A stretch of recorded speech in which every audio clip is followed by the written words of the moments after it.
Back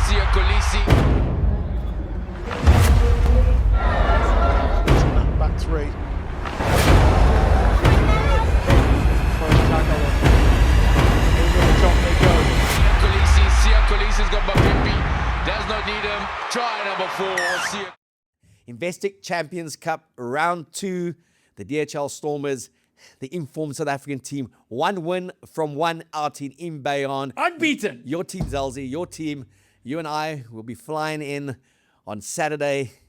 We'll be flying in to watch that game, to watch the victory against Parachute in, the mate. French giants, La Rochelle. Any truth to the rumor that you dropping the zebra? No, mate, I won't be dropping the zebra. Quite keen to see who actually wears the zebra, mate. I want to know who the mascot is. Is it the same person for every game in South Africa? Do they have different people in different locations? Is there training to be the zebra? I don't know. Well, it's not going to be Peter de Villiers or Cheeky Watson. I've had that confirmed. It may be Tuti and Matt Proudfoot. I'm not even going to take the bait, mate. I'm not going to. I'll say, okay. It's the closest they're going to get to Investec Champions Cup action. And Jake has told me he may be at the Shark Tank, so he won't be in Gqeberha at the Nelson Mandela Bay Stadium. Well, that's he good will news not for the be. Sharks. He will not be in the zebra outfit. Okay. But Don Heeman may be there with the zebra cap. The Yeah, that Investec zebra's cap. got that hat on. Oh, I love it. It's made for Don Yeah. Heeman. But the Stormers, they've picked a great team. They've picked the best available and the big talking point. And I'm so happy for the competition, for the Stormers, and for the people of the windy and friendly city. They've picked Sacha Feinberg-Mngomezulu. There's a Zulu in town. You see, Sacha FM, the hottest ticket in world rugby, is going to be playing at number 10 in the windy city, the friendly city, at 3 o'clock on Saturday. You have to pay 120 to 250 Rand for entrance. For free. It's basically for free. There's a struggle to sell those tickets. What? I don't know if people are punch drunk. Can't be. Or if they drain, but there's been no rugby of this quality in Gqeberha, in the Eastern Cape. This guy is the hottest property. People are paying big money to watch him play, just to watch him play. He will never play in PE until we go to the World Cup, because there's no test matches in Gqeberha, formerly known as PE for our overseas viewers. 120 Rand to 250 Rand to go watch him is worth the admission price, and it's worth giving up 2 beers, because that's the equivalent of what you are giving up. I know economic times are tough, but Black Coffee, a great DJ, is playing in Cape Town on the 19th of December. 2,000 Rand for a ticket, and it's flying. Sacha is rugby's Black Coffee, man. Sacha's the sugar, mate. He's the sugar. Sacha is the sugar. He is the hottest ticket in rugby. He's the Lionel Messi of rugby, man. I mean, if you in PE you starved for pro rugby, this is an opportunity not only to see some serious top flight club rugby in the Investec Champions Cup, but to see Sacha in action. I don't know how you would miss it. If it's financially feasible in any way, shape, or form, you got to get down there. And I know we'll get into it a bit later, but they're playing a La Rochelle team with some proper talent. Not only the top flight European talent. They got a guy called Dylan Lates, who, if you followed the Stormers at all, he basically created the greatest try in Stormers history by some accounts. The off the deck offload, I think it was the Chiefs. Against the Chiefs at Newlands, the reverse pass, try time, mate, off the deck. And he's in town, looking good, mate. He shaved his head for extra speed, ready to go. So, I mean, Sacha, Lates, the list of reasons to be there just is kind of unending. You got to be there. La Rochelle, back-to-back champions of Europe. 2 seasons ago and the one before that. They played the Stormers in Cape Town, the DHL Stadium. They lost in the pool stages, last-minute conversion to Mani Lebok. They played them in the last 16 again. They won into an incredibly tough win. Mani Lebok couldn't make the last-minute conversion. There was nothing to choose between the two teams. There were so many internationals. But I go back again to last weekend's match at Loftus. 16 internationals in that Bordeaux team. Incredible backline talent. Basically the French backline. To see those two winners, Pinot and Bielberry, to see Gqeberha in Maxime Lucu in action. Those incredible young centres who became first-choice centres this season. And then to see also the talent that we've obviously got in the Bulls. And just 7,500 people came out. People are saying, oh, we're saturated, we're tired of rugby. You know, in isolation, I lived through sport in isolation. We would have done anything to get a game against whoever. And you tell me 20,000 people can go watch Paul Boys play Paul Kim. Boys are against him, but you've got the Stormers against La Rochelle in Gqeberha. Come on, man. Grey Hives has got bigger crowds than what I hear the ticket sales are going. We must get 20,000 plus there. Minimum. And the Stormers win this one. It sets them up beautifully for the second stanza, as we call it, in mid-January when they then go away to London at the Stoop. They play Harlequins, and the very next week they entertain Leicester's Tigers. And if they can get 3 from 4 wins at least, that puts them in prime position for last 16. If they can get 4 from 4, por favor, it really puts them in a prime position to host last 16 and potentially then host last 8. So, and this is the competition teams want to win, man. I keep on saying it. It's an education process to South Africans. This is the biggest club competition in the world. It's the greatest one. It's the one that players want to win. And to win it, you need to make statement wins. You need to go away from home, as the Stormers did a week ago, and beat a side like Bayonne, who had lost just 1 game in the last 24 months at home, and that was to the Bulls in the Investor Champions Cup as well. So the Stormers, Zels, you're working closely with them. You've been a wonderful addition. I've spoken to Dobbo. He loves you. The team loves you. They all love you. You are so good, and you give away nothing on this show. I mean, you give away nothing. You don't even give away anything about the opposition. But people want to know. What do you want? They want that coaching expertise of yours. They said to me, calm down, Keo, and let Zell speak. So you have the floor for 43 minutes. Mate, La Rochelle. Educate us about La Rochelle. It's a quality team. Obviously, I've mentioned some of the players that are involved there. Kane Douglas, the Australian lock, he's in the mix there. The French tight head prop, Antonio, he's back on board. There's some young players coming through there that are also super talents of tomorrow, making a name for themselves. Thomas Bourgeon is the scrum half. So some talented players in the mix, and obviously La Rochelle have proven their credentials in this competition under Ronan O'Gara, and they got back to winning ways, and they are a problem. They can be a serious problem if you don't take care of business. So the Stormers are in for a tough game, but one thing the Stormers have shown is that they rise to the occasion. Back in South Africa, a sort of milestone or landmark game again back in PE and in front of an audience that they don't see too often, in a different stadium and different conditions in that particular stadium. So it's going to be a banger, mate. Everybody needs to get down there. It's going to be a cracking game. And again, we talk about French opposition. Last year, same kind of situation. DHL Stadium wasn't available. People want to know why this game's not being played in Cape Town. Toulon, led by Dave Ribbons, former Stormers boy, came down to the friendly city, put on an incredible display. I think it was 2014 or 2013 that they won that game. Very physical. The Stormers learned a lot from that game. They were depleted with injury. It's not the case at the moment. This is one of the best balanced Stormers 23s that they could have put out or they have put out in the last 2 seasons. When you look at what the squad complement is now, the Kitsies are gone. Francois Malhabe is injured. There's a new wave of prop coming in. Samuel Marat leading the side. It's great to see him back. It's great to see Jason Dixon in the mix, playing well. Was good against Wales for the Boks. Very good against Bayonne. Paul de Villiers has been outstanding.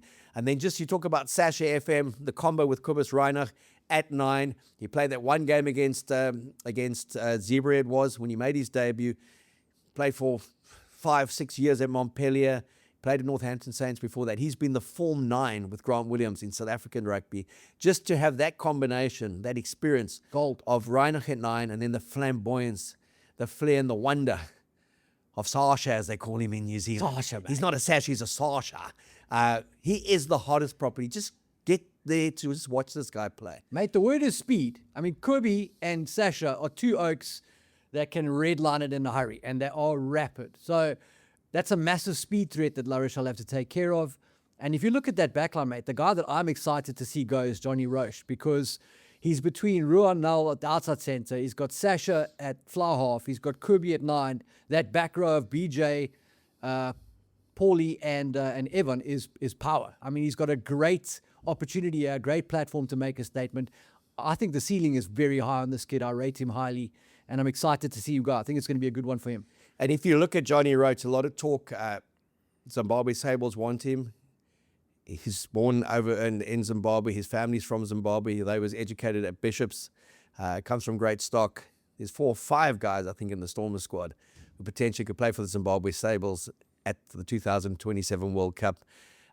Gary Porter has already said that he's in the extended squad, that he wants to play for Zimbabwe. So that's also great motivation for these guys, and to also test themselves in the Investec Champions Cup. There is no better club competition. It is the strongest. And I think we saw that with some of the Bulls players last week. A guy like Sebastian de Klerk, who's got incredible talent. Also just saw the difference when you're playing against a world-class winner like Gqeberha. You can't make a mistake. You can't misjudge the time of the ball. You're going to pay for it. And so I think for him, it would have been a great learning experience to say, I've dominated in the URC. I've done well in the Currie Cup. Hang on a second. This is the measurement. If I'm not playing against a Colby or with my mate Kirby Orenser, I'm playing against this quality of winner, and that's what I've got to get to break into the Springbok Test side. And that's what a lot of these young guys will be looking for. Big performances, a guy like Salman Murat. Just to remind everyone again, listen here, I was in the Bok mix, I was captaining the Boks this year. And injuries kind of stuffed him up a bit. He came back against Bayonne, got through some proper minutes, and he's back leading the side. I think he's a great leader. He's great for the club. You know, I enjoy the way he plays. He puts his body on the line, leads from the front. But I just like the balance of that side, Zels. We asking people to please pay to go watch the Stormers play. What can they expect from the Stormers, and what can they expect from the occasion? Yeah, I think what the Stormers have shown this season and towards the end of last season and historically during Dobbo's tenure is what you can expect is an 85-minute performance. The Stormers don't go to sleep. The game is not over till they blow the final whistle. And the Stormers have massive belief in their systems and in each other. They have a can-do attitude. They have a problem-solving attitude. And they are a savvy team, but they're also a powerful team. So I think a lot of those things match up with La Rochelle, you know. And I think that's how La Rochelle was so successful in the Champions Cup before, is they've got similar traits. So it's going to get punchy. I think it's going to be a high-octane game. And I think it's going to be a battle of wits at the same time. So definitely I expect this to be a cracking game that people remember, because there's lots of quality across the board in both squads. Well, we follow top 14. It's our job to follow top 14. I love top 14. There's so many foreigners playing in there. But just the quality and the strength of French club rugby, I mean, it dominates across the board. Yeah. You get a Leinster that's effectively the Irish team. You get a Stormers that are playing well. You get a Harlequins or a Saracens or a Saints last year who come through. But traditionally, you've got 4 or 5 of those French teams that could potentially be there in the mix. Totally. When you think of a La Rochelle, you think of a Bordeaux, you think of a Toulon, and think of a Toulouse already. I mean, it is such an incredible domestic league that it's been made foreign because who's there. So I love the fact that we're playing these French teams away and from home. We talk about statement wins. When I spoke to Jamie George in London a couple of weeks ago, targeted Durban, Sharks. A lot of respect for the Sharks at full strength overseas. Bemused and bewildered that the Sharks don't do better. And he said that's their statement performance. They beat a kind of inexperienced Clermont side comfortably at home. They brought their big dogs to Durban. They want to make a statement performance. And this competition shows in the league stages. You get that one big away win. Northampton got it against the Bulls last season at Loftus. If they get that one win in Durban, that sets them on their way. And we know how hard Saracens are to beat at home. And they bought the big guns. I mean, you got the British and Irish Lions, England captain Morrow, Atoje, one of the best locks in the world. You got Owen Farrell, just an icon in terms of fly-off and centre play. And you got that star-studded backline. And you got that young kid on the wing, Noah Kaluri. Noah Kaluri, mate. Noah Kaluri, remember that name? 19 years old. That guy could be a pole vaulter. He doesn't need a pole. That's how high he gets up. He played for Saracens against the Sharks in the preseason. Scored a couple of tries. Saracens won quite comfortably. Was a mix and match Sharks. The Boks weren't there. And that was the sign of something to come. 5 tries on his debut in the English Prem. This kid is, again, get to Durban to watch Siya, to watch Andre the Giant, to watch those Boks who are coming back and want to restore some pride and faith and belief in the Sharks. JP Peterson's first game as head coach. But come and watch some of these great internationals and some of these great youngsters from Saracens as well. Yes. So for me, as much as it would be a massive win for Saracens to defeat the Sharks in South Africa, it is a road game. It sets their stall in terms of the competition. For me, the real story there is the Sharks. I mean, you get backs to the wall, and then you get where the Sharks are at right now. And they are beyond at a crossroads now. They're at a T-junction, mate. They have to go forward now. So there can be no excuses. The Sharks have to pull it together. They've rested their main guns for this game. They've had an extra week to prep for it. And they have to come out firing, and they have to hit the mark. They have to hit the target, and they have to get the result this week. Because another loss for this Sharks team, I'm not really sure how much deeper they can go before morale breaks. So the Sharks need to find a way to get back on the saddle, to put a solid performance together, and to beat Saracens. And I think that's exactly the shot in the arm that they need to start turning the boat around and getting back towards Victory C. Well, they've got the URC against the Bulls a week after that. 80% sold out already for that game. So we love a derby in South Africa.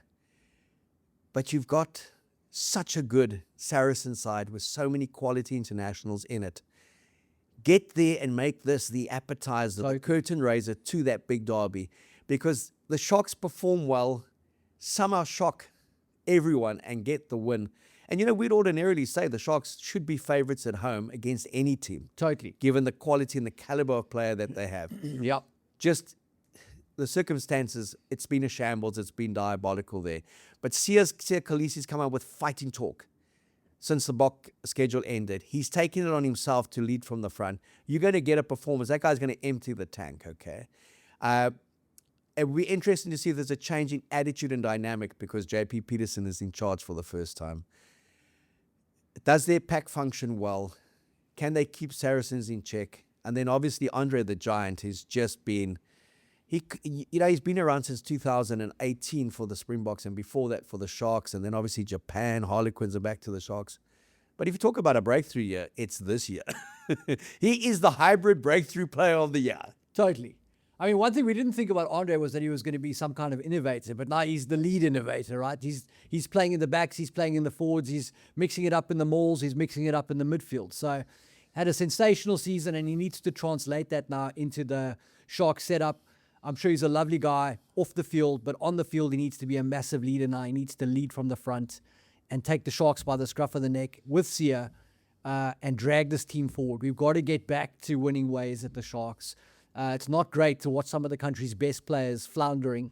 And, I hope they can do it, mate. I hope it'll be a big challenge against Saracens. But I believe that we've got the quality in that Sharks team. I would never write that side off. They've just got to find their reason again. But if you look at home support, crowd support, and we keep on emphasizing this, the Boks play in Bloemfontein against Portugal and it's sold out. The Bulls play a World 15 and there's 7,500 there.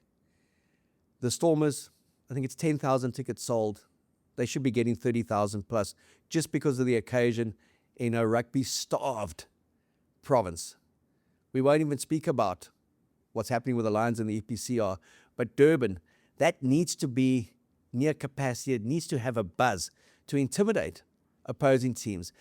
You look at Bayonne, the atmosphere that there was, that the Stormers had to contend with to beat them. Yep. You look at what Harlequins had to overcome against Leinster. And then obviously the Sharks, that inexperienced side, they lost 56-19. They never gave up. All credit to them. Yeah. They were up against a rampant Toulouse, and the crowds came out. They didn't stay away because it wasn't the star-studded Sharks team with all their Springboks. True. They came out and they watched their team. They came out for an occasion, and I think that's what I keep on saying to people is, regardless of where your loyalties are, if you really enjoy rugby, you really enjoy quality performance, go watch these games if you can. If you're in the area, go to Pretoria if the Bulls are playing these teams. Go to Cape Town. Go to Johannesburg, to Ellis Park, when you see the quality players that are coming into this country. And we would have given anything in isolation. Would have given anything during those darker days in Super Rugby to say, if only we were playing Leinster. Imagine how it would be Leinster against the Stormers in Cape Town. It would be capacity. But it hasn't been the case. In the first two seasons it was, when we got on a roll here in Cape Town, and also the Bulls. We kind of lost our way a bit last season. But so important for the Sharks to put on a proper performance against one of the form teams in the Prem, and obviously after round one of the Investec Champions Cup. I know you've seen the Investec Champions Cup. They take a data-based selection from the first round, and this is your game data, and they picked a 15 just based purely on contribution to the game. You want to talk us through that as well? Yeah, so it was their team of the week, the official Champions Cup, Investec Champions Cup team of the week, sponsored by Heineken team of the week. Took some Kunu, made it at loose head prop. You had a Frenchman at hooker, Marchant, Trevor Davison at tight head prop, Palu and Paulus at the locks, so people wouldn't really know them. Ben Jason Dixon cracked the nod at number 7. And then Kyle Steyn got in on the right wing and Seb de Klerk on the left wing. So we've got 2 South African wingers there. It was an interesting lineup. I mean, it was very cosmopolitan. It took in everybody, right? A player from multiple teams. The only team that had multiple players was Toulouse, the Stormers, and it looks like Harlequins. But when you look at that team, it's all like data-driven. And again, this is the question I get asked a lot. Please ask Zels about this specific of the game or that specific of the game. Now, and I watched most of the games over the last weekend, that's not the 15 I would have chosen on the eye that I thought was the most outstanding. But this is absolutely driven by data. So they take all the 8s and they go, okay, ball carries, defense, lineouts, kick receives, offloads, and boom, that guy's got the most, he gets in. How does that weigh or stack up to the selection of a team? Because if you asked most people to pick their team of the week, it wouldn't look like that. No, it wouldn't. So it's fun. I mean, it makes for good conversation, and it adds to the hype around the games, but you can't just take headline metrics and pick the player who's number 1 in that metric and say he's the player of the week, because for example, if your team is stuck in their half the whole game and your fly-off is kicking to exit the whole game, he's going to lead the competition in kicks from hand for the week, but that doesn't make him the best fly-off necessarily in the competition. So it is a bit of a general, broad sort of stroke way to do it. Without knowing what each of these teams are trying to do, it's almost impossible to pick a team of the week like that. That's why I say it is fun to do, but not necessarily the most accurate way. If you're a team that in sort of times gone past, Ackerman would play 2 guys on the flanks that could play to the ball, or Mitchell used to do the same thing, then those flankers are going to be terrorists at the breakdown, but maybe not always the greatest carriers. That where they'll gain in one department, they'll lose in the other. So it very much depends on what metric you take to gauge who the best 7 flanker is, who the best 5 lock is. Well, everything would be context. So if you are making 180 tackles as a team, and I make 23. Correct. Doesn't make me a better tackler than you because you guys made 48 in the game and you made 5. Yeah.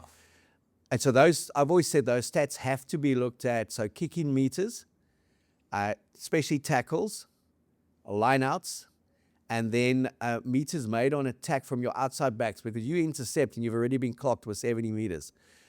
Where do you say, regardless of the way the match plays out, the match situation, what are the primary measurements that are relevant in terms of offloads, carries, effective tackles, meters made? What would you look at generally in stats and go like, I don't care what the result was, this tells me something about a player?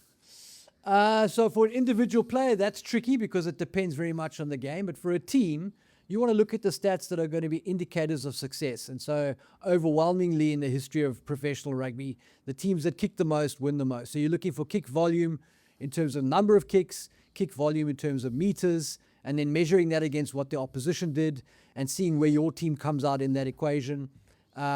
You don't want a high volume of carries if the quality of those carries hasn't been good, right? So you're looking for meters per carry. You're looking for line breaks. You're looking for tackles broken, defenders beaten.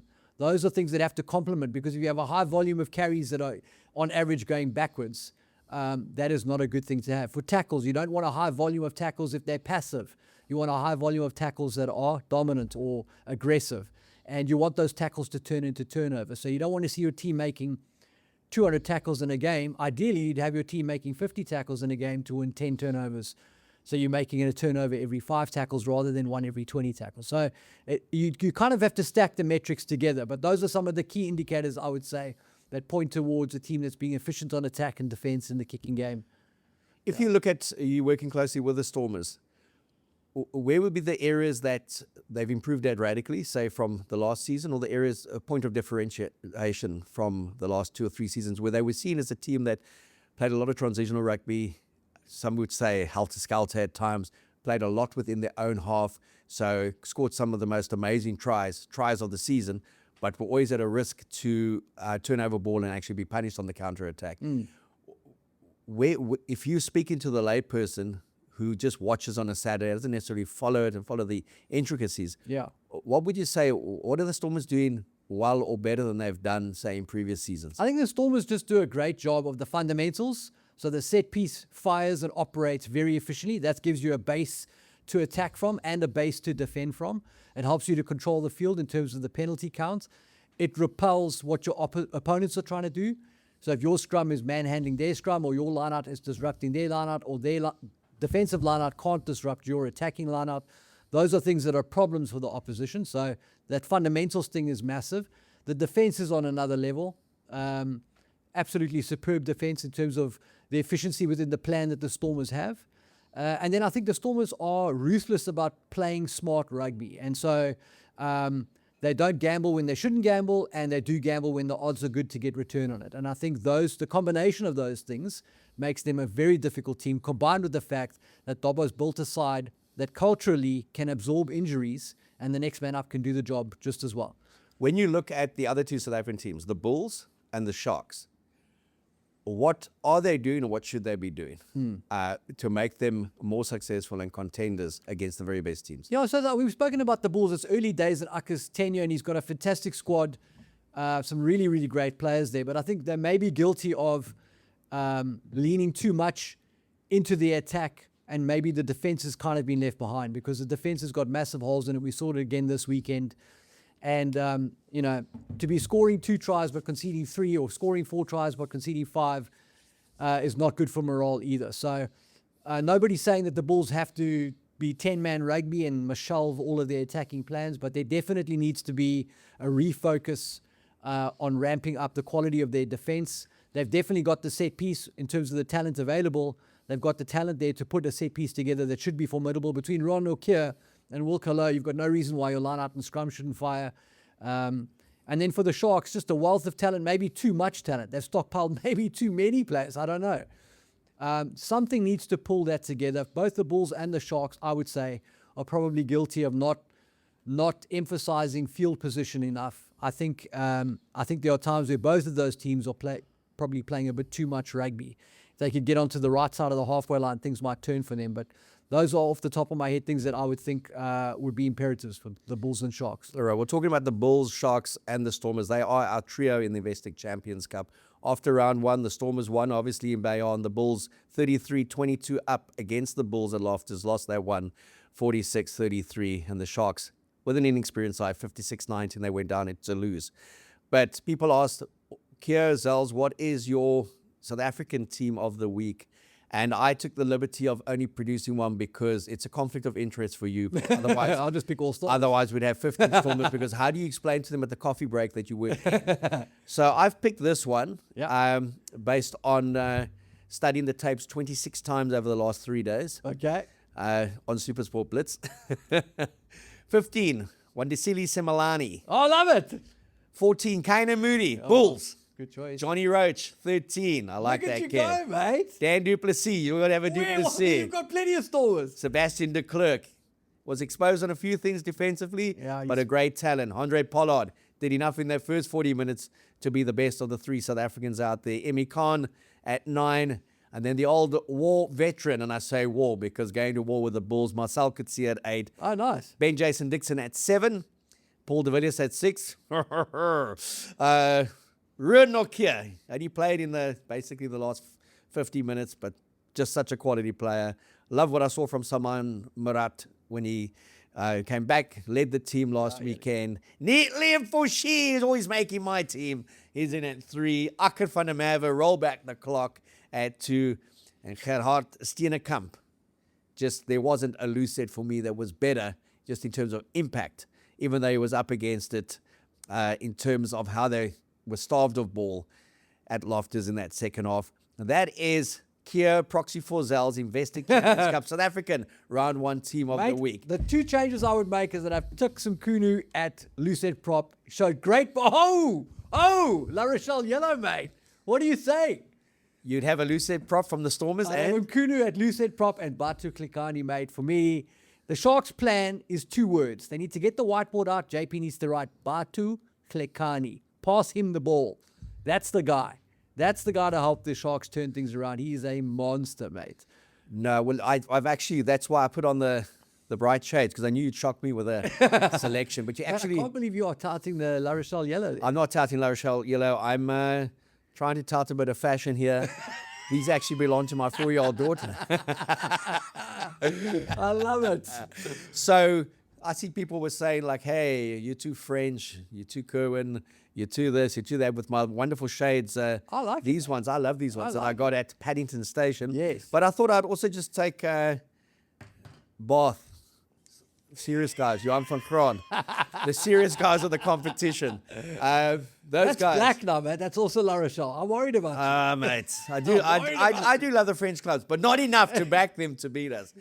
When they play each other, then I'm all in. I'm all in for Bordeaux to beat Toulouse. Yeah. I'm all in for Clermont and La Rochelle to do well.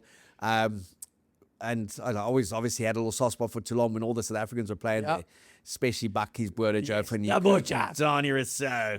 Especially what Joe van Niekerk did there, Jungle Joe. He was a club legend, okay? But looking at Bath, Johan van Graan, Thomas de Toy still there. He comes back to the Sharks next season. Bath, 40-14 against Munster.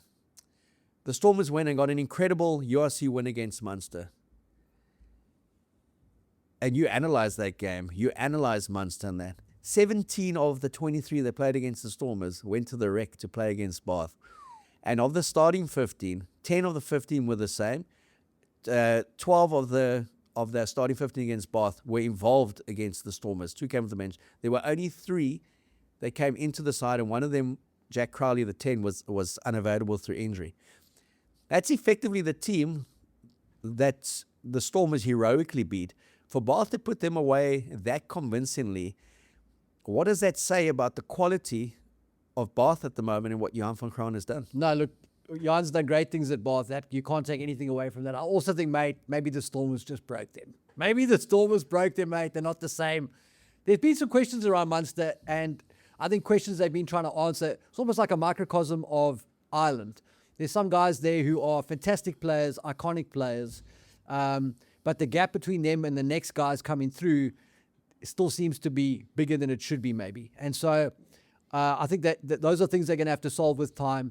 But you can take nothing away from Bath, mate. That was a fantastic performance. And they are serious contenders. They're in the Champions Cup, mate. And Johan will have plans around it. It looks like he's maybe lost Will Stewart to injury. I'm not sure, the tight head prop. So that's a hole that'll have to be filled. But he's assembled a quality squad. He knows how to score maul tries, mate, in good old-fashioned Bulls style. And they know how to move the ball as well. So Bath are serious. And you talk about how quickly things can change. When he arrived at the Rec, Bath, one of the traditional powerhouses in the late 80s, early 90s in English rugby, they were rooted to the bottom of the Prem. If there was a relegation, they would have potentially gone down. Yeah. Well, they would have gone out if there's relegation. There's no relegation there at the moment. But they were taking 70 points at home at the Rec, 60 points at home at the Rec. He turned that around in 3 seasons. And last season, he won the EPCR Challenge Cup final in Cardiff. He won the English Prem. They finished top of the table, and they also won the knockout competition. But they got blown out the water in the Investec Champions Cup, which shows how tough that competition is. All the pundits pre the tournament said this is the one that they got to make a statement. So they made a home statement against Munster.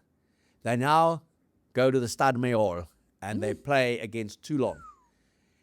They win that game, surely. They are a team you look at and go, this could be their year to wind back the clock to previous glories when it comes to Europe. I mean, a win at Toulon after beating Munster in itself is an achievement in the Champions Cup, mate. That would really be something to celebrate.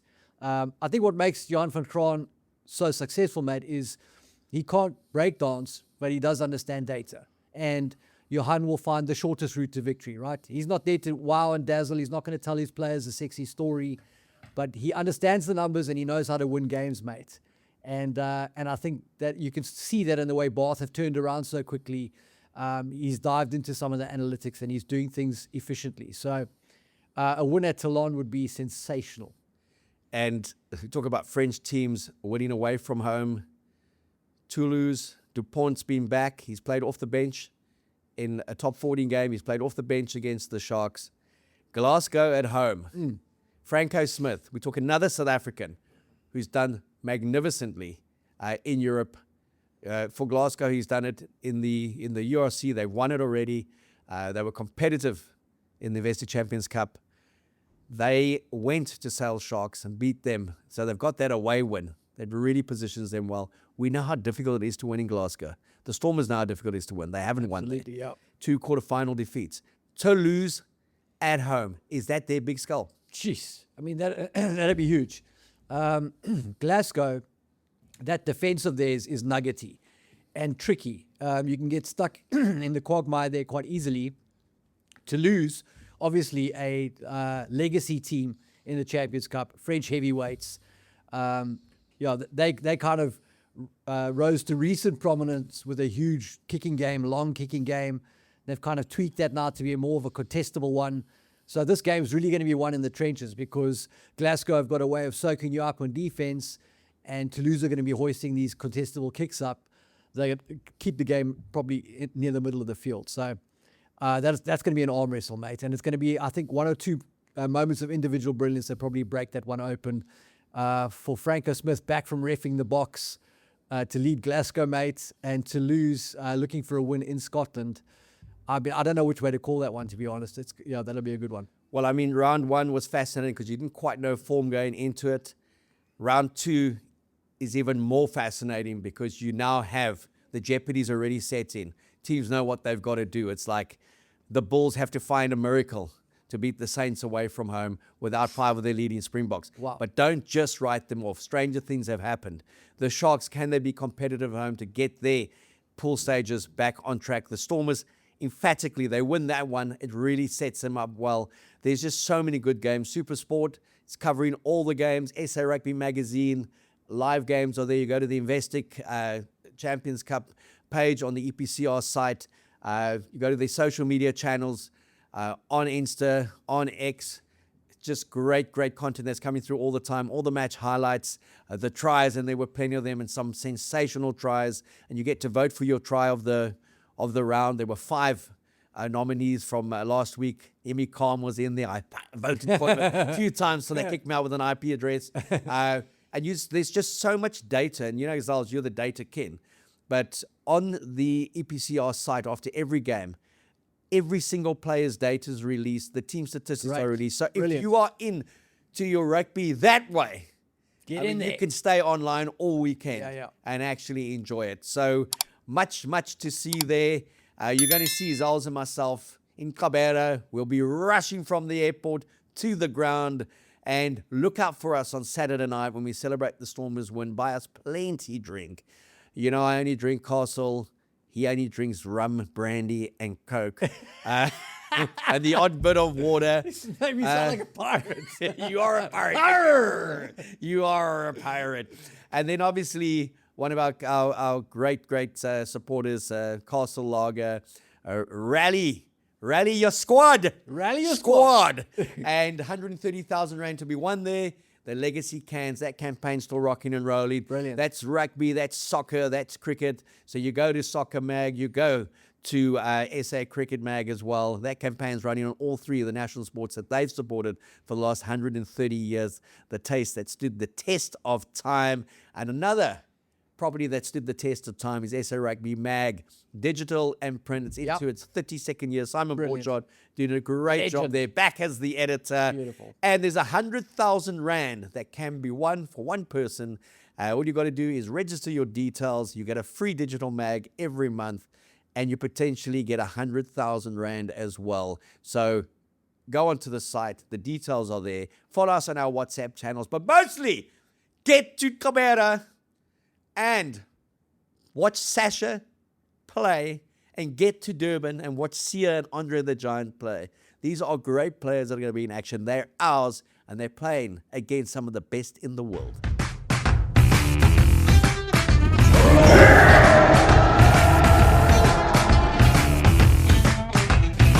The back easily taken Hendricks. Kolisi this time. Hendricks who finds Siya Kolisi. Back three.